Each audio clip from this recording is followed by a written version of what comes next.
Imagine you're selling one of your most valuable assets, your luxury home. I mean, it's a big deal, right? Huge.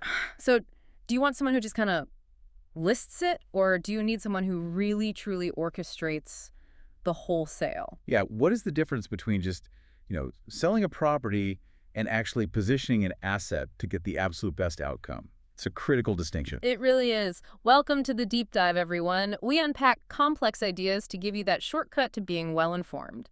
And today, we are diving deep right into the high-stakes world of luxury real estate sales. We're focusing squarely on, well, arguably the most critical choice, your listing agent. And tied to that, the strategic marketing approach that really commands top results. Exactly. Our mission for this deep dive is essentially to pull out the key insights from the playbook of Justin R. Harris. He's a commercial and luxury broker, also a Marine Corps veteran. And his approach is described as smart, tactical, and unfiltered, which I like. Me too. It sounds like maybe a mix between a TED Talk and a tactical briefing, Right. Yeah, hopefully with a few laughs, maybe some hard truths along the way. But the goal is for you, our listener, to leave here understanding not just what a top-tier agent looks like. But how they think, Yeah, how they act. It's about getting those insights so you can secure, well, what Harris calls that million-dollar game plan for your million-dollar home. okay, let's unpack this. So for luxury homeowners,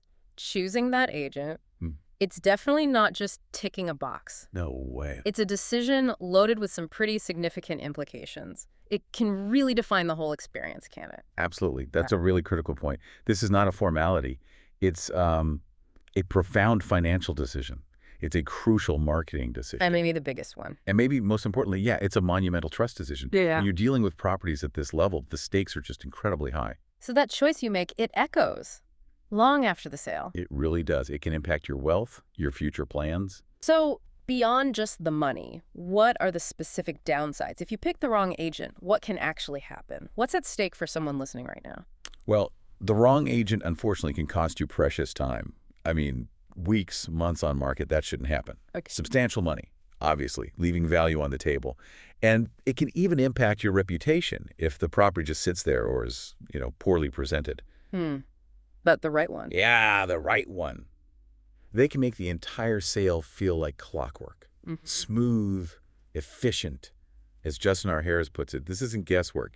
It's math, psychology, and negotiation timing. I like that. Math, psychology, timing. It really is about securing that strategic million-dollar game plan for your million-dollar home, not just, hoping things work out. Okay, so if it's not guesswork, if it's more like a science, how do you even start to tell the difference between all the agents out there? What's the first filter? That's where Justin R. Harris's breakdown is super helpful. He splits agents into 3 distinct types. And understanding these categories is like your first essential step to making an informed choice as a seller. Let's hear them. Where do we start? We'll start at the bottom, sort of, and work our way up. First, you've got the hobbyist. A hobbyist. Sounds casual. Exactly. Yeah. Think maybe your friend's cousin got her license last year because, it sounded interesting. Right. She's trying real estate between, teaching yoga and maybe reselling vintage jewelry online. Okay, I can picture this person. Sweet probably means well. Totally well-meaning. But, let's be blunt, absolutely not the right choice to handle your, say, $3.2 million waterfront listing. Just not equipped. So what are the giveaways, the red flags that scream hobbyist, beyond just a gut feeling? Well, typically you'll see no real luxury portfolios, nothing comparable. Their presentation of their services might feel a bit weak, kind of flimsy. Generic. Very generic listing copy, yeah. The kind that could describe almost any house. And crucially, they might not even know basic industry stuff, like what DSCR means. Debt service coverage ratio. Pretty key if there's any investment angle. Exactly. So what happens? She'll likely just post your listing on Zillow, maybe a couple other places, and then kind of disappear. Right. And you're left chasing her for feedback. You got it. While serious buyers are looking at properties represented with more strategy, the hobbyist gives you visibility, maybe, but no actual presence or plan. Okay, so avoid the hobbyist. Got it. What's the next level up? The agent who seems more legit, but maybe still isn't right for a luxury sale. That brings us to the order taker. Now, this agent often does have experience. They've been around the block. Okay. They definitely know the paperwork inside and out, which is, important. Yeah. But, and this is the critical distinction, they treat the job like a transaction, not a campaign. Transaction versus campaign. Okay, unpack that. What's the mindset difference there? It really boils down to proactivity versus passivity. An order taker's approach usually looks like this. They'll price your home using last year's comps. Looking backward, not forward. Exactly. They'll slap a generic sign in the yard, maybe do an open house, and then kind of say, all right, let's see what happens. Let's see what happens. Not exactly inspiring confidence for a major asset. Not at all. For luxury real estate, Red Sea is lazy. You absolutely need an agent who actively makes the market react, not one who just sits back and reacts to it. So they're not driving the process. No. Order takers don't really create results. They just process the paperwork when something eventually comes along. As one of Justin's lines goes, you don't need a sign in the yard. You need strategy. Makes sense. They might get it sold eventually, but probably not for the best possible price or terms. That's often the case. Leaving value on the table is a real risk. Okay, so steering clear of the well-meaning hobbyist and avoiding the merely transactional order taker. That brings us to the goal, right? The agent who actually gets the luxury market. Precisely. This is the strategic closer. Now, this is the agent you want. Okay. This is the person who thinks like a marketer, negotiates like a seasoned lawyer, and honestly, works like a machine. High praise. You mentioned Marine Corps discipline earlier. Yes, Harris brings that framework, that kind of focus, that discipline applied to your listing. Yeah. And trust me, the results really do show the difference. So how does that intensity, that discipline, translate into actual skills? What are the core competencies that make a strategic closer stand out for a luxury homeowner? Okay, so a strategic closer knows how to profile the ideal buyer with incredible precision. They don't just guess. Targeted. Very. They create a tailored marketing plan specifically for your unique property. They know how to leverage staging, timing, positioning, all to maximize appeal. Building buzz. Exactly, building crucial pre-market momentum. And maybe most importantly, they know how to fiercely defend the value during negotiations. They don't just fold. So they're not just a salesperson. They sound more like a conductor, an orchestrator. That's a perfect word. Orchestrator. They don't just list your home.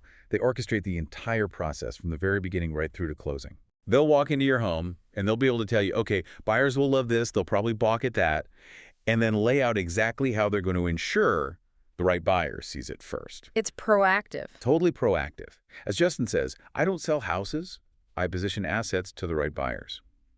It's a fundamentally different mindset, all aimed at maximizing your return. Right. Understanding these types, hobbyist, order taker, strategic closer, that's step one. But now, let's get into the weeds. Let's go deeper into how that strategic closer actually operates. Yeah, let's look at the playbook. This isn't just theory, right? This is a proven step-by-step process for marketing luxury listings effectively, turning that transaction into, as you said, a campaign. Exactly. And this process, the one laid out by Justin R. Harris, it really highlights a fundamental truth about luxury. When you're selling a luxury property, you're not just selling a house. It's more than bricks and mortar. So much more. You're selling a lifestyle, you're selling a brand, the home's unique identity, and in many ways, you're selling a feeling. That makes a lot of sense, the aspiration. Precisely.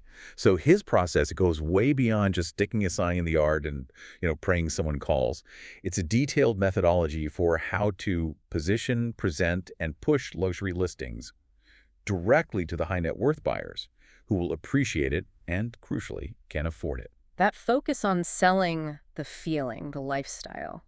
Okay, so keeping that in mind, what's the absolute first step in this strategic playbook before any ads run, before photos are even taken? It has to start with step one, strategic buyer profiling.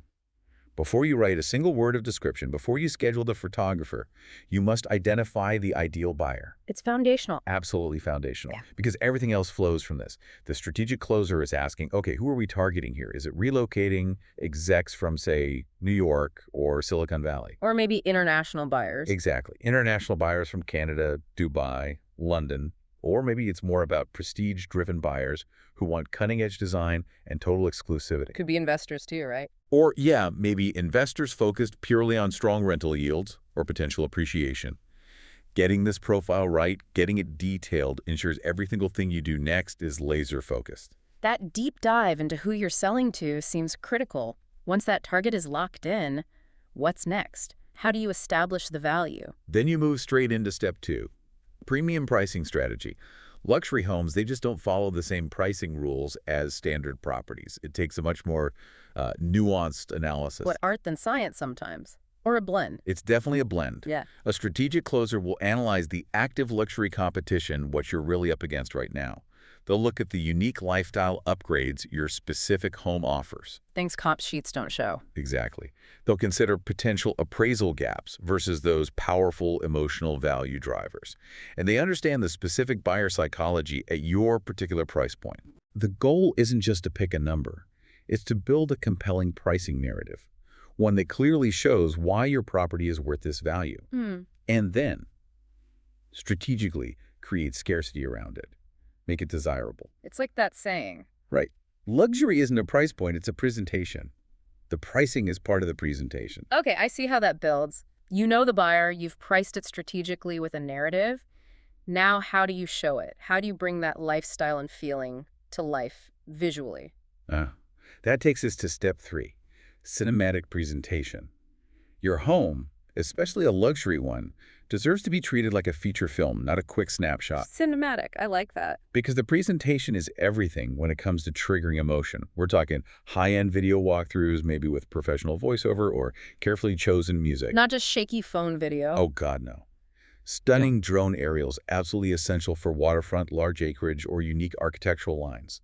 Virtual twilight photography to add that touch of magic. Can you mention lifestyle storytelling? What's that? That means showing the home in use, not just empty rooms. Maybe staging suggests a dinner party, or someone enjoying the pool, or working in the beautiful home office.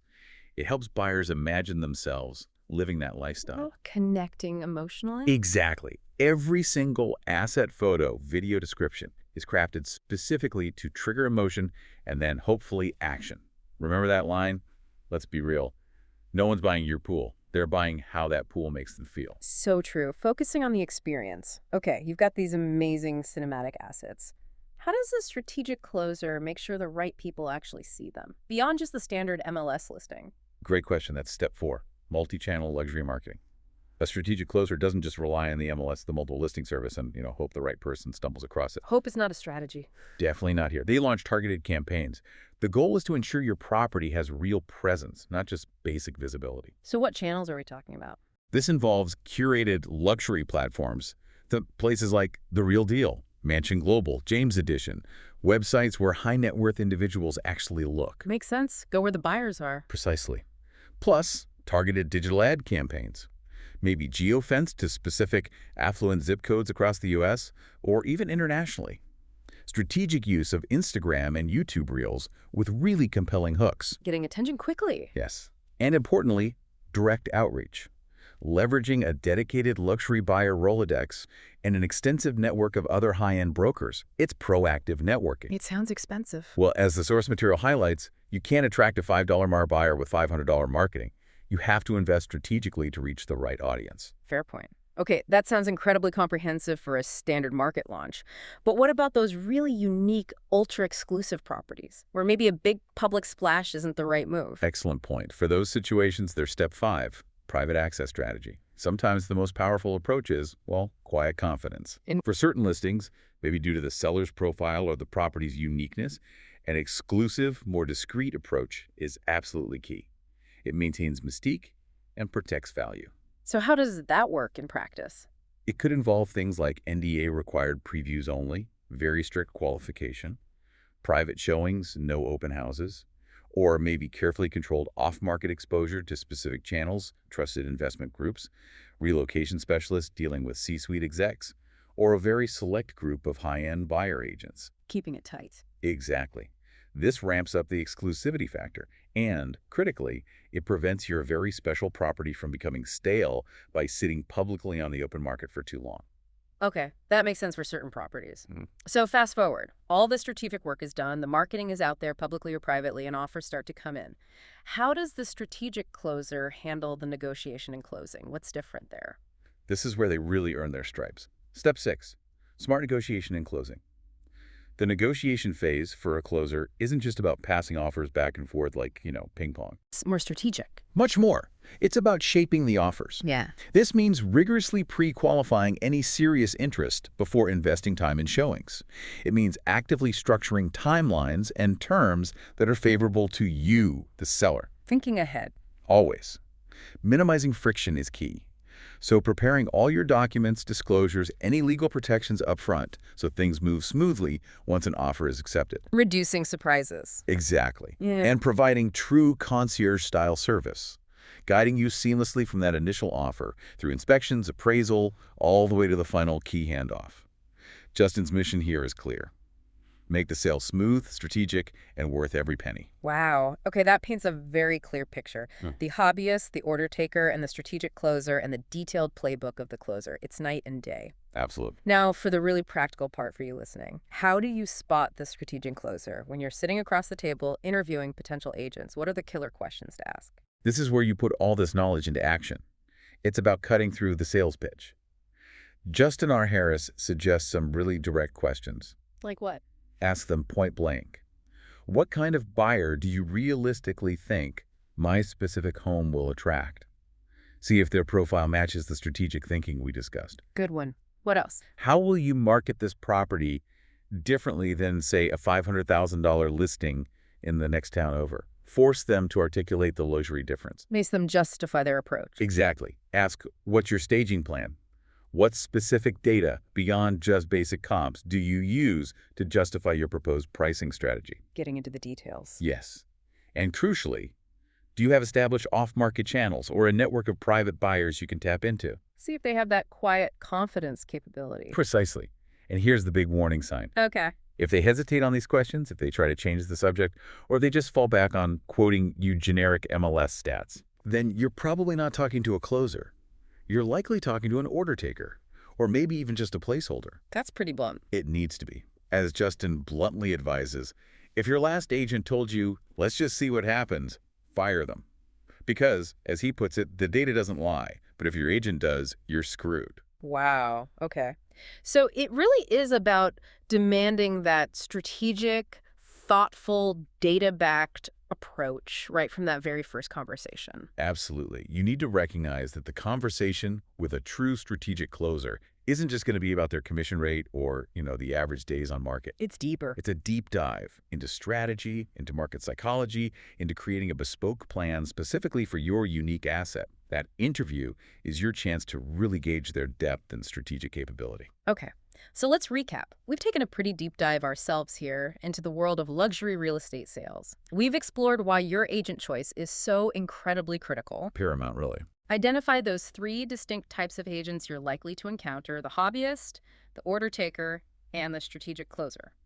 And we've revealed that comprehensive, step-by-step strategic process that a true strategic closer uses to maximize value. And the potential cost of getting it wrong is significant. It really is. Remember, choosing the wrong agent isn't just inconvenient. It can literally cost you 6 figures, maybe more, in lost value or wasted time. But the right one. The right one. Choosing the right strategic closer can effectively fund your next move, your next big investment, or help you secure that next dream home. It's a decision that has a massive impact on your financial future and, honestly, your peace of mind through a potentially stressful process. It seems crystal clear that selling a luxury property demands so much more than just sticking it on the MLS. Oh, absolutely. It demands precision. It requires real strategy. It needs a deep understanding of marketing, buyer psychology, and sharp negotiation skills. All working together to turn what could be just a transaction into a truly triumphant campaign for your asset. Well said. So that leaves us with a final provocative thought for you, the listener. If your valuable asset truly deserves that $1 million game plan, what steps will you take, starting today, to ensure the agent you partner with is genuinely a strategic closer, someone who orchestrates success rather than just listing and waiting? Something to really consider. Until next time, remember, sell smart, choose wisely, and never hand the keys to someone who's just there for the ride.